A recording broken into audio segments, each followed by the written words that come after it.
गांव कुशदुर्ग, जो घने जंगलों के बीच बसा था, एक समय पर शांति और सौहार्द का प्रतीक था। लेकिन अब यह गांव एक खतरनाक रहस्य की छाया में जी रहा था। लोगों का कहना था कि गांव की सबसे पुरानी हवेली कृष्ण महल में कोई नहीं जा सकता। जो भी वहां गया वह कभी वापस नहीं लौटा। गांव में 25 वर्षीय युवती अनाया, जो किताबें पढ़ने और रहस्यमयी चीजों को जानने का शौक रखती थी, इन कहानियों को केवल अफवाह मानती थी।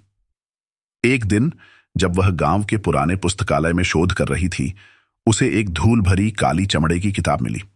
किताब पर कोई शीर्षक नहीं था, लेकिन जैसे ही उसने उसे छुआ, ठंडक की एक लहर उसके पूरे शरीर में दौड़ गई। किताब को खोलते ही उसमें लिखे अक्षर खुद ब खुद चमकने लगे। उसमें लिखा था, जो इस किताब को पढ़ेगा वह काले जादू की दुनिया का द्वार खोलेगा। लेकिन याद रखना, हर जादू की कीमत होती है। अनाया को विश्वास नहीं हुआ, लेकिन उत्सुकता के कारण उसने किताब को घर ले जाने का फैसला किया। रात के समय जब सब सो रहे थे, उसने एक मोमबत्ती जलाकर किताब के पहले अध्याय को पढ़ना शुरू किया। जैसे जैसे वह शब्दों को पढ़ती गई, कमरे में अजीब घटनाएं होने लगीं। खिड़कियां अपने आप खुलने लगीं, दीवारों पर परछाइयां दौड़ने लगीं और हवाओं में किसी अजनबी के फुसफुसाने की आवाजें गूंजने लगीं। तभी किताब के पन्ने अपने आप पलटे और एक मंत्र सामने आया।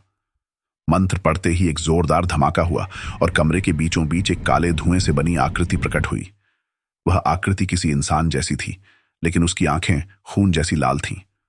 उसने गहरी आवाज में कहा, तुमने मुझे बुलाया है अनाया, अब तुम्हें इसकी कीमत चुकानी होगी। अनाया डर से कांप रही थी, लेकिन उसने साहस बटोर कर पूछा, तुम कौन हो? आकृति ने हंसते हुए कहा, मैं इस किताब का रक्षक हूं। जो इसे खोलता है उसे मेरी सेवा करनी होती है, लेकिन अगर तुमने एक भी गलती की तो तुम्हारी आत्मा हमेशा के लिए मेरी होगी। क्या अनाया ने अनजाने में अपने जीवन को खतरे में डाल दिया है? क्या वह इस जादुई और डरावनी किताब के प्रभाव से बच पाएगी, या यह सिर्फ शुरुआत है उस रहस्य की जो गांव के अंधकार में सदियों से छिपा है? अगले भाग में जानिए अनाया का अगला कदम और काली किताब का असली सच।